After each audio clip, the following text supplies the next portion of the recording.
Munting kubo lamang ang tahanan ni Maricar sa isang liblib na baryo sa Bicol.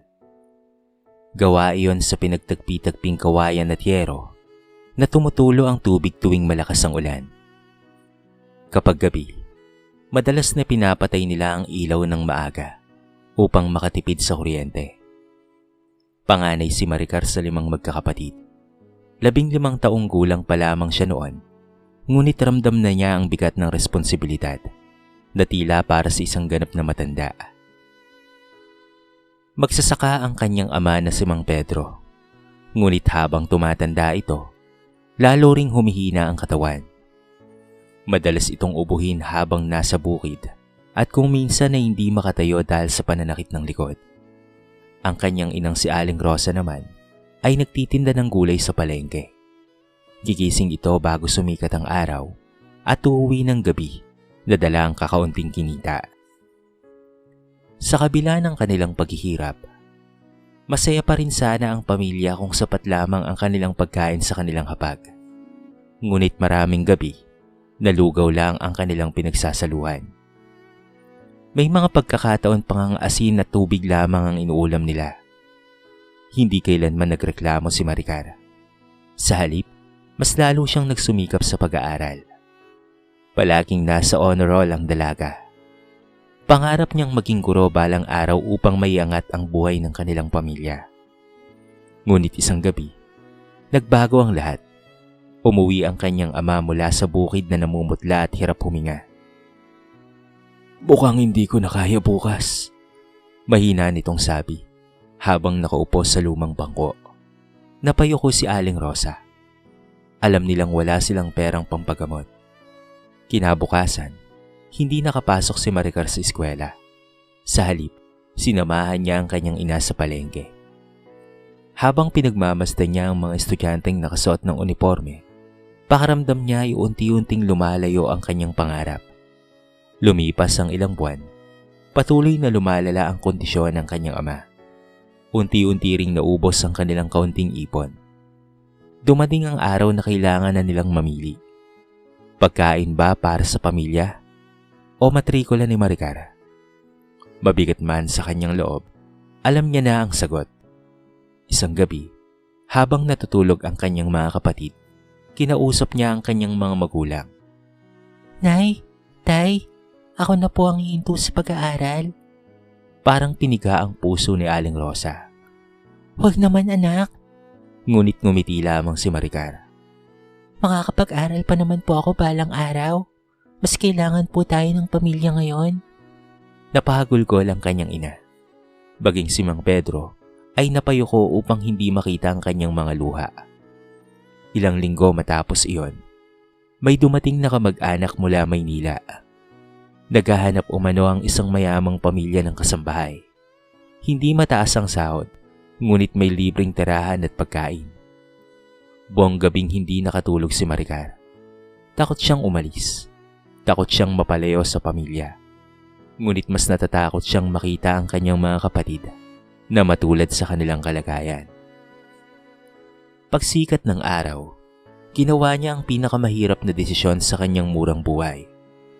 Pupunta siya sa Maynila. Umalis siyang dala lamang ang isang maliit na bag na naglalaman ng ilang damit at mga pangarap na hindi niya alam kung matutupad pa. Mahigpit siyang niyakap ng kanyang ina bago sumakay sa bus. "Anak, huwag mo pababayaan ang sarili mo, ha?" Tumango si Maricar kahit nangingilid ang kanyang mga luha. Habang unti-unting lumalayo ang kanilang baryo, hindi niya napigilang mapaiyak. Hindi niya alam kung ano ang naghihintay sa kanya sa Maynila. Hindi niya alam na ang pag-alis niyang iyon ang magiging simula ng isang pambihirang paglalakbay.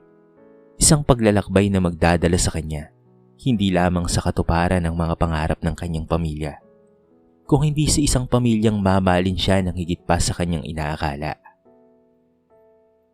Halos 10 oras ang naging biyahe ni Maricar mula sa kanilang baryo patungo sa Maynila. Habang nakatanaw sa bintana ng bus, hindi niya maiwasang isipin ng kanyang mga kapatid. Naiwan silang natutulog nang siya ay umalis. Ayaw niyang makita ang kanilang pag-iyak dahil baka hindi niya kayaning umalis. Pagdating niya sa lungsod, tila ibang mundo ang kanyang nasilayan. Matatayog na gusali, maraming sasakyan, maliwanag na mga ilaw kapag gabi. Pakiramdam niya ay napakaliit niya sa lawak ng lugar na yon. Kasama ang kanyang tiyahin, nagtungo siya sa bahay ng pamilya Dalmar. Nang bumukas ang malaking bakal na gate, hindi napigilan ni Maricar ang mapanganga. Sa unang pagkakataon sa kanyang buhay, nakakita siya ng napakalaking bahay.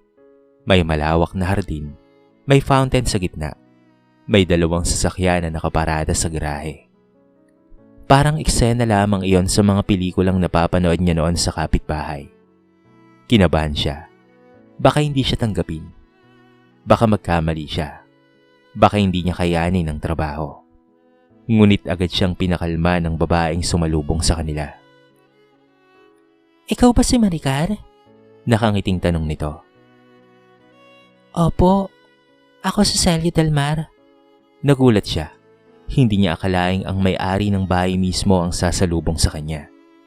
Ngunit higit siyang nagulat nang magiliw siyang pinapasok ng ginang. Walang mataray na tingin, walang pagmamataas, para lamang siyang bisita na matagal nang hinihintay. Hindi nagtagal, ay nakilala rin niya si Don Ernesto Dalmar. Tahimik ngunit mabait itong lalaki. Tinanong pa siya kung nakakain na ba siya. Sa gabing iyon, unang beses siyang nakakain ng masarap na hapunan, nang hindi iniisip kung may matitira pa para sa susunod na araw. Napaluha siya habang kumakain. Tahimik niya yung itinago upang walang makapansin. Kinabukasan naman, ay nakilala niya ang anak ng mag-asawa. 16 na taong gulang pa lamang noon si Suzette. Halos magkasing edad lamang sila. Nasa huling taon nito ng high school at naghahanda para sa kolehiyo. Sa una ay inakala ni Maricar na magiging mailap ito dahil anak ng mayaman. Ngunit nagkamali siya. Napakabait ni Suzette. Mahilig itong magkwento at madalas pa siyang tanungin patungkol sa buhay sa probinsya. Unti-unti silang naging magkaibigan. Sa paglipas ng mga buwan, natutunan ni Maricar ang lahat ng gawaing bahay. Maaga siyang gumigising upang maglinis. Nagtitilig ng halaman, nagluluto kasama ang kusinera, at tumutulong sa mga pangangailangan ng pamilya. Hindi naging madali ang lahat. May mga gabing umiiyak siya ng palihim dahil namimiss niya ang kanyang pamilya. Ngunit sa tuwing matatanggap niya ang kanyang sahod at may papadala iyon sa probinsya, nawawala ang kanyang pagod. Makalipas ang 1 taon, nakatanggap siya ng liham mula sa kanyang ina. Nanginginig ang kanyang mga kamay habang binabasa yon. Anak, nakapasok na muli sa eskwela ang 2 mong kapatid. Maraming salamat ha. Malaking tulong ang ipinapadala mo. Napangiti si Maricar habang tumutulo ang kanyang mga luha. Sa unang pagkakataon matapos siyang umalis ng bahay, naramdaman niyang may bunga ang kanyang sakripisyo. Lumipas ang mga taon. Patuloy siyang nagtrabaho sa pamilya Dalmar. Patuloy rin niyang sinuportahan ang kanyang mga kapatid. Samantala, nakita niya kung papaanong lumaki ang isang mabuting dalaga na si Suzette. Kasama siya sa mga mahalagang sandali nito. Mga graduation, mga kaarawan, at mga tagumpay. Hindi niya namalaya na unti-unti nang napapalitan ng pagmamahal ang dating pakiramdam niyang pagiging empleyado lamang. Ang bahay ng mga Dalmar ay hindi na basta lugar ng trabaho. Naging tahanan na rin iyon para sa kanya. At hindi pa niya alam na habang tumatagal, lalo pang lalalim ang ugnayang mabubuo sa pagitan niya at ng pamilyang minsang tumanggap sa isang takot at nangangambang dalagita galing sa probinsya. Lumipas ang 13 taon. Ang dating 15 taong gulang na si Maricar ay isa ng ganap na dalaga. 28 taong gulang na siya ngayon. Marami nang nagbago sa kanyang buhay. Ngunit may isang bagay na hindi nagbago. Ang kanyang pangakong iaahon sa kahirapan ng kanyang pamilya. Bawat sentimong kinikita niya ay pinag-iingat niyang mabuti. Hindi siya mahilig bumili ng bagong damit.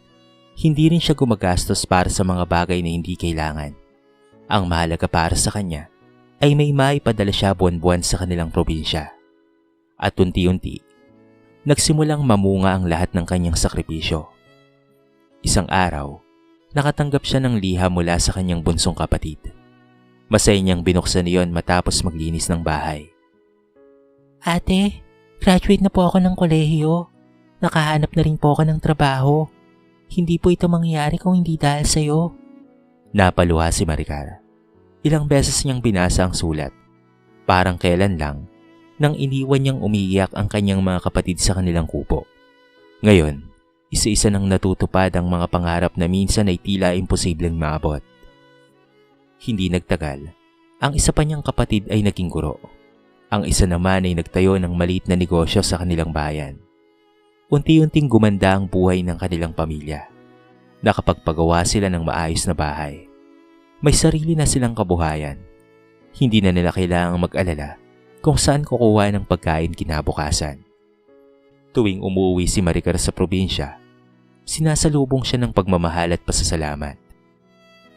Ate Maricar, tama na muna ang pagbibigay. Kami naman ang bahala sa'yo, sabi minsan ng isa niyang kapatid. Tama sila anak, Dagdag naman ng kanyang ina. napagtapos mo kaming lahat. Panahon naman para isipin mo ang sarili mo. Ngumiti lamang si Maricar. Maraming beses na niyang narinig ang mga salitang iyon. At sa totoo lang, kaya niya namang huminto sa pagtatrabaho. May mga kapatid na siyang handang tumulong sa kanya. May bahay na rin siyang maaaring uwian. Ngunit sa tuwing iniisip niyang aalis sa pamilya Delmar, tila may humihila sa kanyang puso. Hindi dahil sa sahod, hindi dahil sa obligasyon, kung hindi dahil naging bahagi na sila ng kanyang buhay. Nakita niya si Suzette mula sa pagiging estudyante hanggang sa makatapos ng kolehiyo. Nasaksihan niya ang unang trabaho nito, maging ang mga tagumpay at kabiguan nito sa buhay.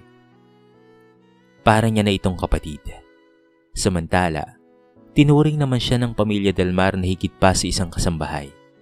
Kasama siya sa mga salo-salo, kasama sa mga pagdiriwang. Kapag may kaarawan o Pasko, palaging may regalo para sa kanya. Minsan nga, ay sinabihan siya ni Doña Celia. Maricar, hindi ka na namin empleyado lang ha. Parte ka na ng pamilya. Hindi niya malilimutan ang mga salitang iyon. Ngunit dumating ang panahon na sinubok ang buong pamilya. Nagkasakit si Don Ernesto. Sa una ay simpleng panghihina lamang ang akala nila. Ngunit kalaunan ay lumala ang kondisyon nito. Madaling araw ng isang araw, tuluyan itong pumanaw. Labis na nagluksa ang buong pamilya. Lalo na si Suzette. Napakalapit nito sa kanyang ama. Maraming gabi ang ginugol ni Suzette sa pag-iyak. At sa mga gabing iyon, si Maricar ang tahimik na nakabantay sa kanya. Hindi siya nagsasalita ng marami. Hindi siya nagbibigay ng mahabang payo. Sapat na ang kanyang presensya upang maramdaman ni Suzette na hindi siya nag-iisa. Makalipas ang isang taon, isa na namang dagok ang dumating. Pumanaw rin si Doña Celia. Parang muling gumuho ang mundo ni Suzette sa loob lamang ng isang taon. Parehong nawala ang kanyang mga magulang. Ngunit sa kabila ng lahat, nanatiling matatag si Maricar sa kanyang tabi. Hindi siya umalis. Hindi siya nagpabaya. Nanatili siyang tapat sa pamilyang matagal nang nagbukas ng kanilang tahanan para sa kanya. Dahil para kay Maricar, hindi na lamang amo ang mga Delmar. Sila na rin ang kanyang pamilya. Hindi niya alam na may panibagong yugto na namang darating sa kanilang buhay. Isang yugto na magbibigay sa kanya ng panibagong dahilan upang manatili. Ilang taon matapos pumanaw sina Don Ernesto at Doña Celia, unti-unti ring natutong bumangon si Suzette mula sa lungkot. Bagamat hindi kailanman naapalitan ang pagmamahal ng kanyang mga magulang, natutunan naman niyang ipagpatuloy ang buhay dala ang mga aral na iniwan ng mga ito. Sa panahong iyon, may isa pang magandang pangyayaring dumating sa kanyang buhay. Nag-asawa si Suzette. Simple ngunit masaya ang kanilang kasal. Gaya ng inaasahan, isa si Maricar sa mga taong labis na natuwa para sa kanya. Habang pinagmamasdan niya si Suzette na naglalakad patungo sa altar, hindi niya maiwasang maalala noong araw na nakita niya ito. Ang dating dalagitang mahilig magkwento sa kanya ay isa ng ganap na babae. Parang sariling kapatid na rin niya itong nasaksihang lumaki. Makalipas ang isang taon, isang panibagong biyaya ang dumating. ipinanganak ni Suzette ang isang malusog na sanggol na babae. Pinangalanan nila itong Jasmine. Mula nang makita ni Maricar ang sanggol sa ospital, agad na niyang naramdaman ang kakaibang pagmamahal para rito. Napakaliit ng mga kamay, napakapayat ng mga daliri, at sa tuwing hahawakan siya ng sanggol, tila natutunaw ang kanyang puso.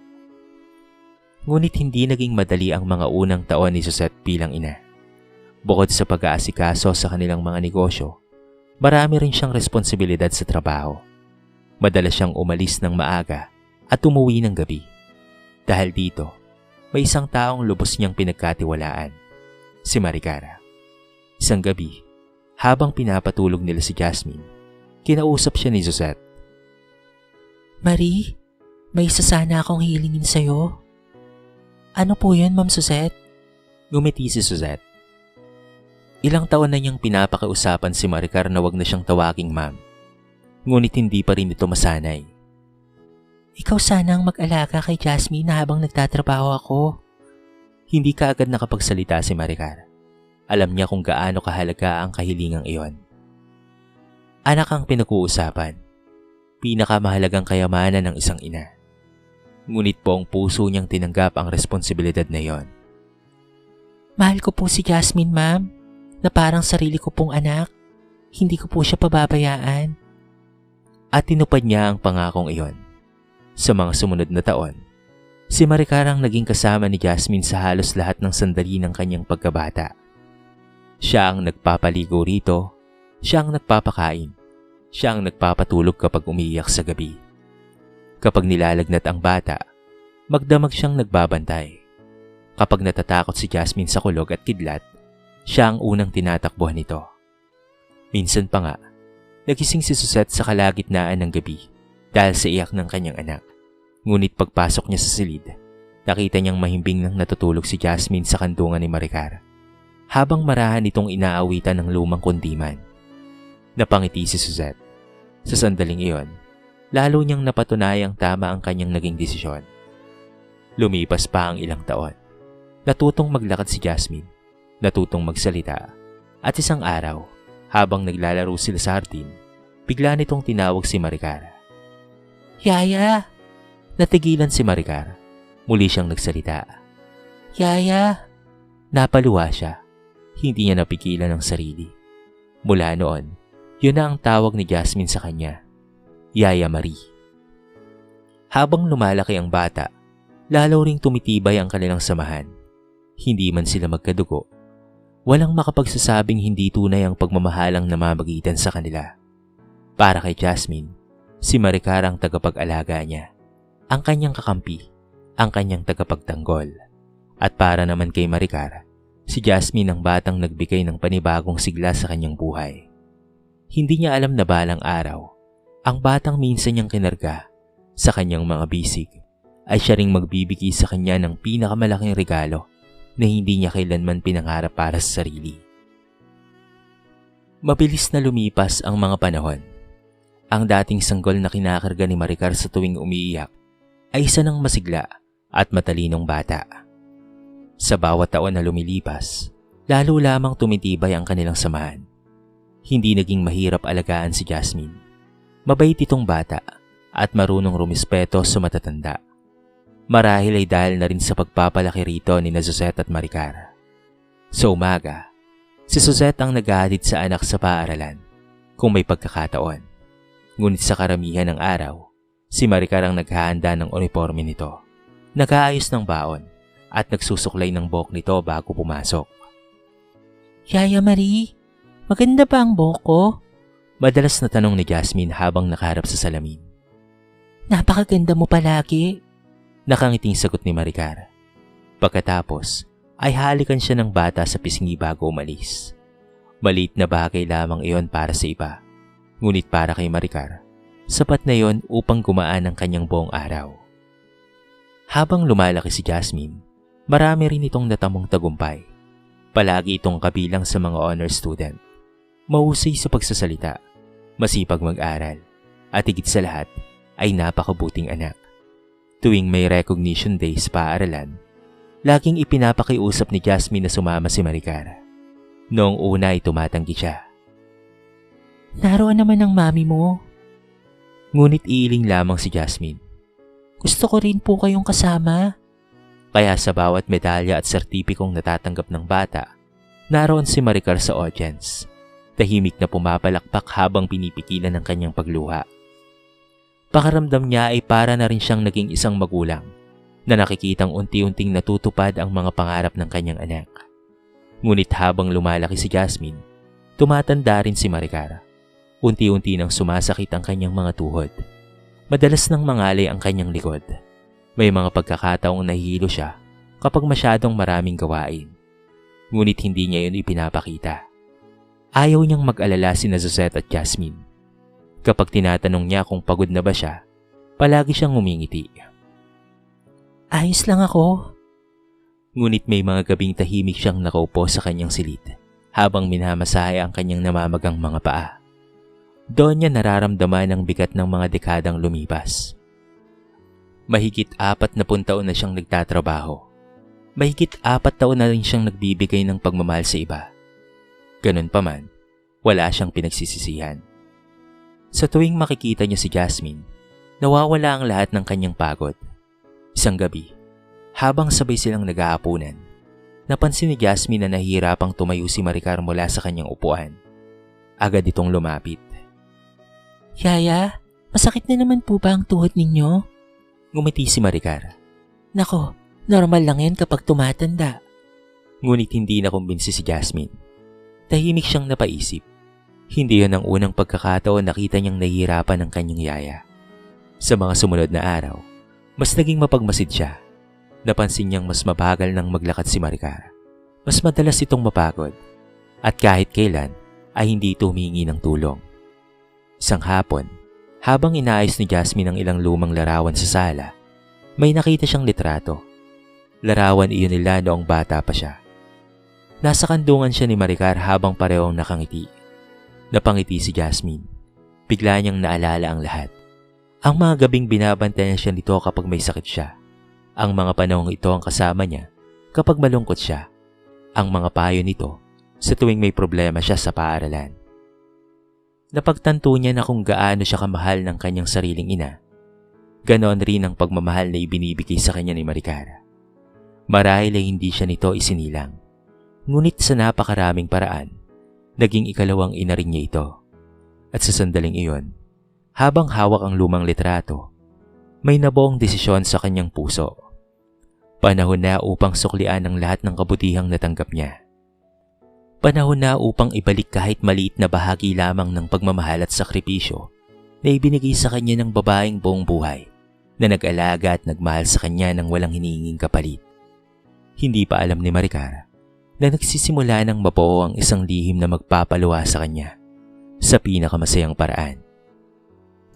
Pagkatapos ng kolehiyo, agad na pinamahalaan ni Jasmine ang ilan sa kanilang mga kumpanya. Tulad ng kanyang inang si Suzette, masipag siya at determinado sa buhay.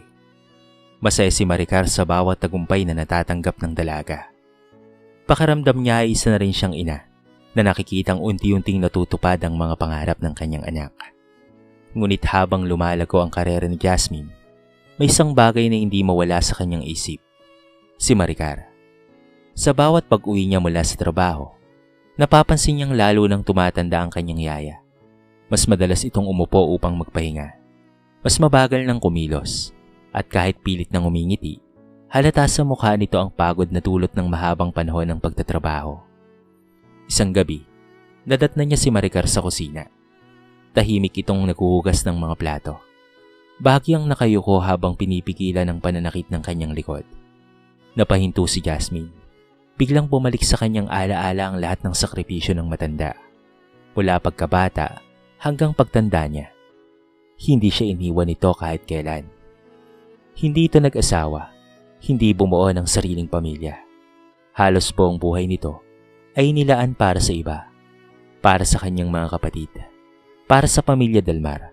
At para sa kanya. Kinabukasan, kinausap niya ang kanyang ina. Ma'am, alam niyo po bang mahigit 4 na taon na pong nagtatrabaho si Yaya Marie? Napabuntong hininga si Suzette. Mas matagal pa nga ata, anak. Tahimik silang nagkatinginan. Pareho nilang alam ang katotohanan. Kung gugustuhin ni Maricar, matagal na sana itong namuhay para sa sarili. Ngunit pinili nitong manatili. Hindi dahil kailangan nito, kung hindi dahil mahal nito ang kanilang pamilya. Ma'am, gusto ko po sanang magretiro si Yaya. Ngumiti si Suzette. Parang alam na nito ang susunod na sasabihin ng anak. Anong plano mo, anak? Bahagyang ngumiti si Jasmine. May lihim na kislap sa kanyang mga mata. Gusto ko po siyang bigyan ng bahay. Natigilan si Suzette, hindi dahil sa tutol siya, kung hindi dahil yun din mismo ang matagal na niyang gustong gawin para kay Maricar. Sa totoo lang, matagal niya na itong pinapatigil sa trabaho. Ngunit ayaw paawat nitong si Maricar. Dahil para rito, gusto niyang maglingkod sa pamilya Del Mar. Maya-maya ay napaluha si Suzette. Sigurado akong matutuwa si na mama at papa kung buhay pa sila ngayon. Tumango si Jasmine. Alam niyang mahal na mahal rin ng kanyang mga lolo at lola si Maricar noon. Mula sa araw na yon, nagsimula ang kanilang lihim na plano. Hindi nila sinabi kahit kanino, lalo na kay Maricar. Palihim na naghanap si Jasmine ng lote. Gusto niyang malapit lamang ito sa pamilya Del Mar upang madali pa rin silang magkita-kita. Nang makahanap sila ng tamang lugar, agad nila itong binili. Kasunod noon ang pagpapatayo ng bahay. Hindi yun kasing laki ng kanilang mansyon. Hindi rin ganun karangya. Ngunit maganda, matibay, maayos, at talaga namang masasabing tahanan. May maliit na hardin sa harapan. May maaliwalas na sala. May sariling kwarto at may beranda kung saan maaaring maupo si Maricar tuwing umaga habang umiinom ng kape. Eksaktong bahay na alam nilang magpapasaya rito. Sa loob ng halos isang taon, lihim nilang ipinagawa ang bahay. Pinilhan na rin nila ng mga gamit. Tuwing nagtatanong si Maricar kung bakit madalas silang lumalabas, kung ano-anong dahilan ng kanilang sinasabi. Minsan ay patungkol sa negosyo, minsan naman ay patungkol sa trabaho. Hindi man nila gustong magsinungaling, pero alam nilang sulit ang lahat kapag dumating ang tamang panahon. Habang papalapit ang 55 kaarawan ni Maricar, lalo ring lumalakas ang kaba ni Jasmine. Hindi siya sigurado kung papaanong magre-react sa kanyang yaya. Baka tumanggi na naman ito. Baka sabihin hindi niya yun kailangan.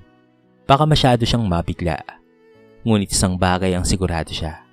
Karapat-dapat si Maricar. Higit pa nga sa bahay ang nararapat para rito. Sapagkat walang halaga ng pera ang makababayad sa pagmamahal na ibinigay nito sa kanilang pamilya sa loob ng maraming dekada. At habang pinagmamasdan ni Jasmine ang halos tapos ng bahay mula sa labas ng bakod, talaga namang napangiti siya. Malapit na. Malapit na ring malaman ni Maricar ang kabutihang itinanim niya sa loob ng napakaraming taon ay mamumunga rin. At sa kanyang nalalapit na kaarawan, matatanggap niya ang regalong hindi niya kailanman hiniling, ngunit buong puso niyang nararapat na matanggap. Hanggang sa dumating na nga ang araw na hindi alam ni Maricar na magpapabago sa kanyang buhay. Kaarawan niya noon. Pagkagising niya ng umagang iyon, gaya pa rin ng nakasanayan, maaga siyang bumangon upang maghanda ng almusal. Ngunit bago pa siya makapasok sa kusina, dadatnan na niya si Suzette at Jasmine. Pareho ang mga itong nakangiti. Happy birthday, Yaya Marie. Sabay nilang bati. Napatawa si Maricar. Parang bata naman kayo. Simpleng kaarawan lang ito. Ngunit hindi niya alam na matagal nang pinaghandaan ng mag-ina ang araw na yon. Buong maghapon ay may munting salo-salo sa bahay. Dumating ang ilang kanyang mga kapatid mula sa probinsya. Naroon rin ang ilang malalapit na kaibigan ng pamilya Del Mar. Masaya ang lahat, ngunit napansin ni Maricar na tila may kakaiba. Parang may lihim na hindi sinasabi si Jasmine at Suzette. Paminsan-minsan ay nagkakatinginan ng mga ito at saka umingiti. Pagsapit ng hapon, lumapit si Jasmine. Yaya, may pupuntahan tayo. Nagulat si Maricar. Ngayon ba? Opo. Saan naman? Surprise po. Napailing na lamang siya. Kilala niya si Jasmine. Kapag may gustong gawin, mahirap pigilan. Makalipas ang ilang minuto ay sumakay sila sa sasakyan. Kasama rin si Suzette at ilan sa kanyang mga kapatid. Habang bumabiyahe, Lalo lamang siyang nagtataka. Hindi niya alam kung saan sila patungo. Pagkaraan ng halos 30 minuto, huminto ang sasakyan sa isang tahimik na subdivision. Lalong nagtaka si Maricar. Ano bang meron dito? Ngunit walang sumagot. Ngumiti lamang si Jasmine. Daan-daan siyang inalalay nito pababa ng sasakyan. Paglingon niya sa harapan, may nakita siyang isang maliit ngunit napakagandang bahay. Kulay cream ito at may munting hardin sa harapan, puno ng mga bulaklak. Napakaganda ng pagkaka-landscape ng paligid. May baranda ring may upuang kahoy. Dahil doon ay napangiti si Maricar. Napakaganda naman ng bahay nito at napakasimple. Hindi niya alam kung bakit tila nangingilid na ang mga luha ng mga kasama niya. Pagkatapos ay napansin niya ang malaking ribbon na nakatali sa gate. At sa gitna nito ay may karatolang nakasulat. Maligayang kaarawan, Yaya Marie. Natigilan siya. Biglang bumilis ang tibok ng kanyang puso. Lumingon siya kay Jasmine. Ano ito, Iha? Hindi kaagad nakapagsalita si Jasmine. Puno ng luha ang mga mata nito. Maya-maya ay inilabas nito ang isang maliit na kahon. Sa loob ay may isang susi. Nanginginig ang mga kamay ni Maricar habang nakatingin rito. Yaya? Umiyak na sabi ni Jasmine. Pagod na po kayo sa buong buhay na yung pag-aalaga sa amin. Napailing si Maricar. Nako, hindi naman. Mahigpit siyang niyakap ni Jasmine. Hayaan niyo po akong matapos, Yaya. Pareho na silang umiiyak. Simula pagkabata ko po, kayo na ang kasama ko sa lahat ng bagay. Kayo po ang nag-alaga sa akin kapag may sakit ako. Kayo po ang gumigising sa madaling araw para ihanda ako sa eskwela. Kayo po ang sumalo sa akin kapag nalulungkot ako. Tahimik lamang si Maricar habang pinapakinggan siya. Buong buhay niyo po ay inuna niyo po ang ibang tao bago ang sarili ninyo. Huminga ng malalim si Jasmine. Pagkatapos ay inibot nito ang susi. Yaya, ang bahay na ito ay para sa inyo. Parang tumigil ang mundo ni Maricar. Hindi siya makapagsalita. Hindi siya makagalaw. Hindi siya makapaniwala. Sa akin? Tumango si Suzette habang pinupunasan ang kanyang mga luha. Oo, Marie. Sa wakas, panahon na para naman sa'yo. Napahagulgol si Maricar. Maigpit niyang niyakap si Jasmine at Suzette. Halos hindi siya makahiga sa sobrang emosyon. Sa loob ng maraming dekada, nasanay siya ang nagbibigay.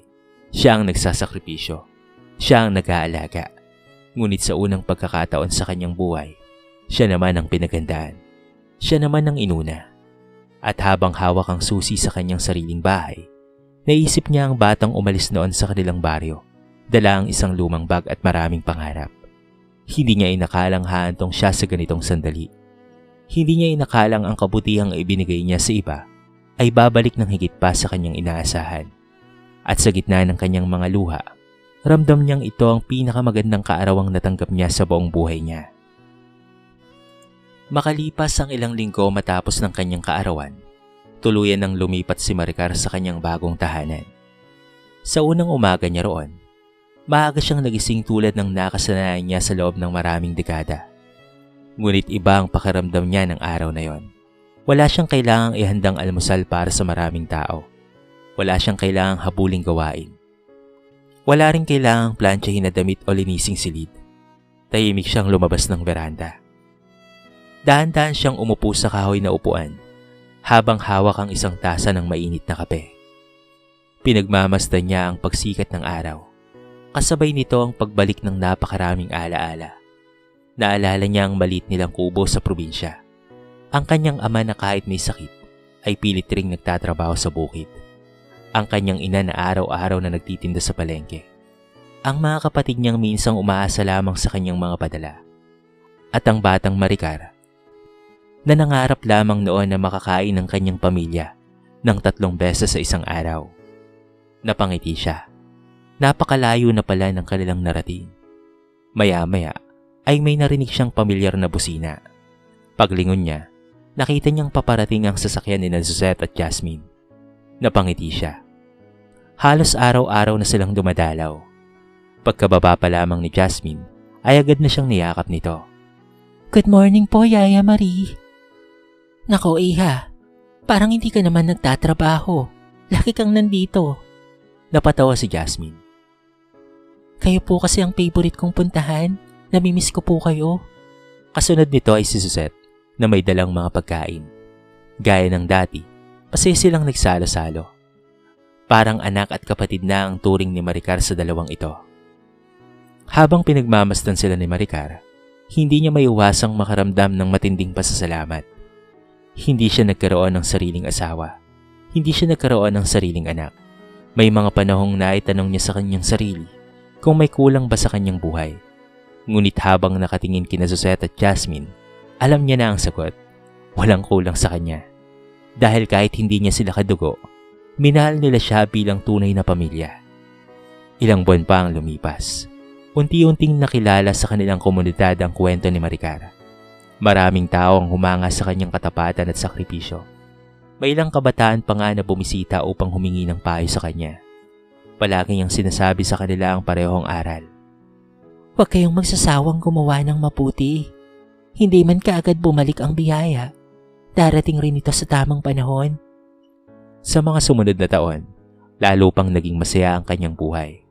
Madalas siyang umuwi sa probinsya upang dalawin ang kanyang mga kapatid. Pati na rin ang kanyang mga magulang na matanda na. Mas madalas rin siyang kasama ng pamilya Dalmar sa mga espesyal na okasyon. Ngunit sa pagkakataong ito, hindi na bilang kasambahay, kung hindi bilang isang mahalagang bahagi ng kanilang pamilya. Minsan, habang nagdiriwang sila ng Pasko, may nagtanong kay Jasmine. Tsahin mo ba si Maricar? Napangiti si Jasmine. Pagkatapos ay tumingin ito kay Maricar. Hindi po. Saglit itong tumigil. Sobrang espesyal po niya sa buhay namin. Pagkatapos ay inawakan ito ang kamay ng matanda. Pamilya po namin siya. Naluwa si Maricar. Sa dami ng pinagdaanan niya sa buhay, yun na marahil ang isa sa pinakamagandang regalong natanggap niya. Hindi ang bahay, hindi ang mga material na bagay, kung hindi ang marinig na kabilang siya sa isang pamilyang minahal niya ng buong puso. At habang pinagmamasdan niya sina Suzette at Jasmine na masayang nagtatawanan, napagtanto niya ang isang bagay.